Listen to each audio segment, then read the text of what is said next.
going to start with a story that motivated us to study and tackle the problem that I'm presenting today. We were collaborating with a group of researchers in biomedical engineering of our university, and they were working with these kind of videos for two image modalities, phase contrast and fluorescence, and they were interested in coming up with accurate boundary of cells in each of the frames of these videos. They gave their data to us. Previously, the way that they were doing this problem, they were sitting and they were trying to draw the actual boundary, like domain experts were in charge of doing that. So they gave their data to us with this hope that we can come up with a more automatic way to solve their segmentation problem.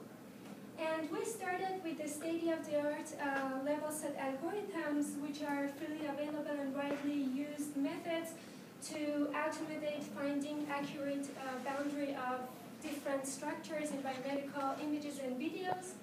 And the way that it's working, the algorithm starts with an initial contour, and then the level set methods evolve that curve to the final boundary.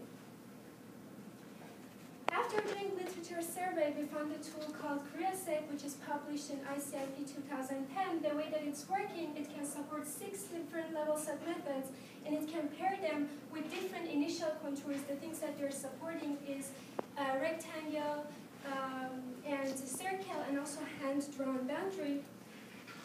And we started trying it with our data. We started with phase contrast, we initialized it, we got the final result, and then we moved to fluorescence images, we did the same thing. And what we found was the way that level set methods were working on our data was not appropriate at all, so we didn't get accurate boundaries. So we felt that, all right, we have some challenges. Some of those challenges are related to the nature of the images that we are dealing with. For example, in our phase contrast and fluorescent images, there was a lot of noise in the background, or sometimes it was really difficult to detect the foreground from background. Ambiguous boundary was in the images. Also, there was variation between shape and intensity. So what we were hoping to provide our collaborators with was the accurate boundary, or a more automatic way to make their lives a little bit easier. So we started looking into this problem that why level set methods paired with some initial contours are not doing a wonderful job for their images. Is that a pairing between level set method and initial contour that can work well? Or what's wrong with level set methods? So we started doing a comprehensive study of the impact of initial contours in level set algorithms. And also we did a comprehensive study of comparing different level set methods. And the most important contribution of this presentation is the analysis of using crowdsourcing initial contours. And we got really surprised because we felt that initial contours that were coming from internet workers were the most promising ones for level set methods. For our data, we used a homegrown publicly available data set that had 2 different types of image modalities, phase contrast and fluorescence.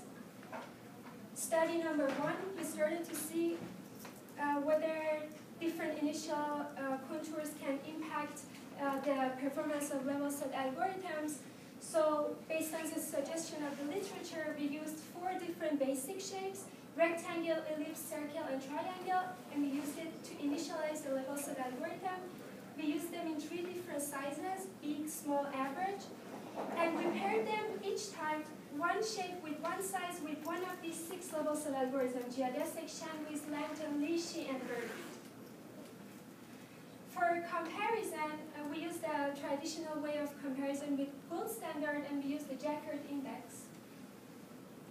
So I'm going to first explain the way that we're representing the result for one level set algorithm, then we're going to see the overall result together.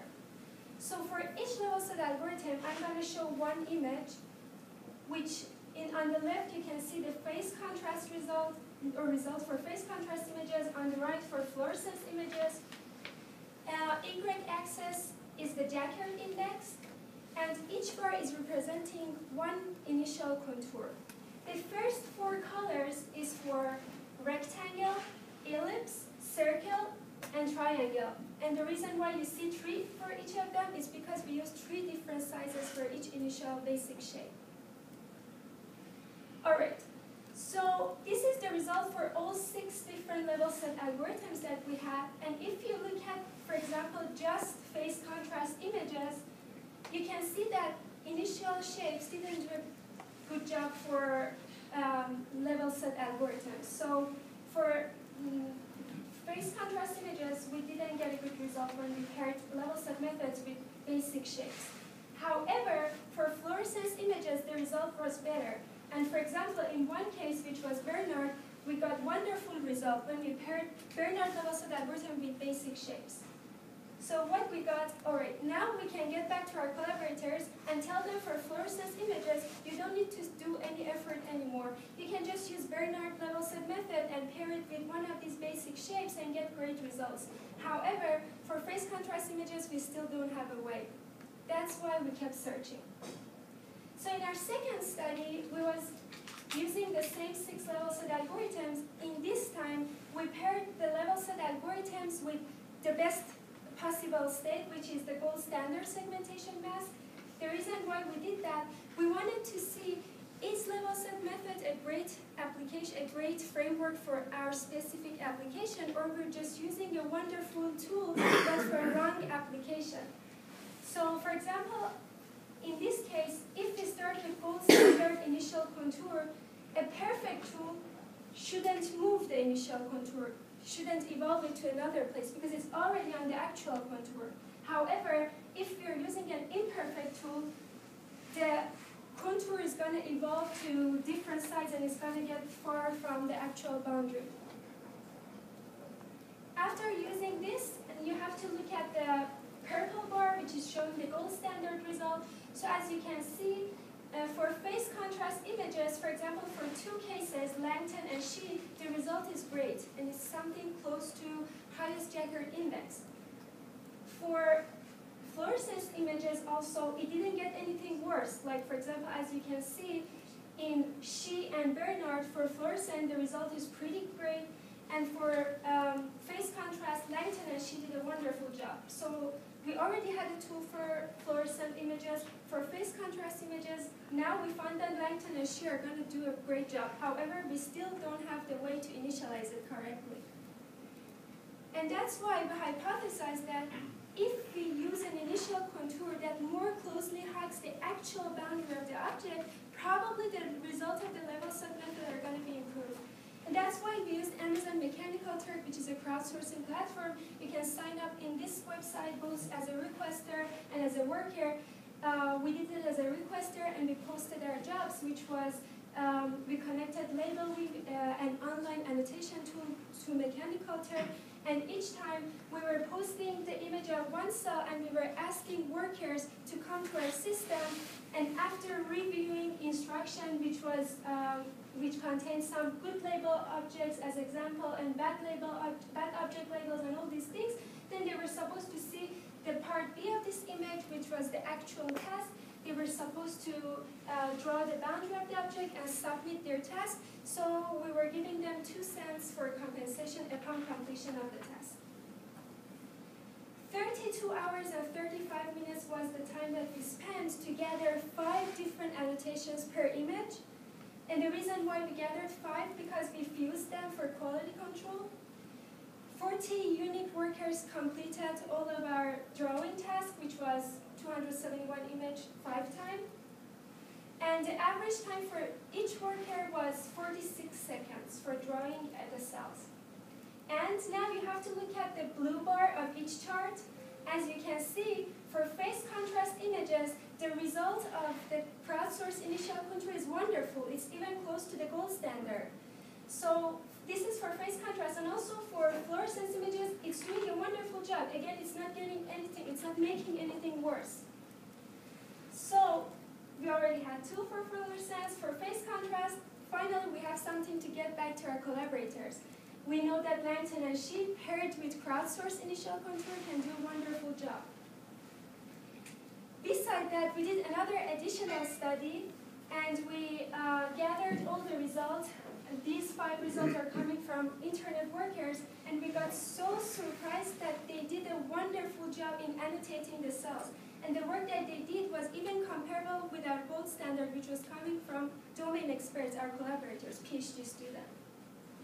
And because of that, if you're interested, you can come to us in the demo session. We have the same cell setup in the crowdsourcing platform. If you like to experience this, you can come and we're going to ask you to draw a boundary of that for us, and we're going to evaluate it, and we're going to give the best annotator, the winner, $20 or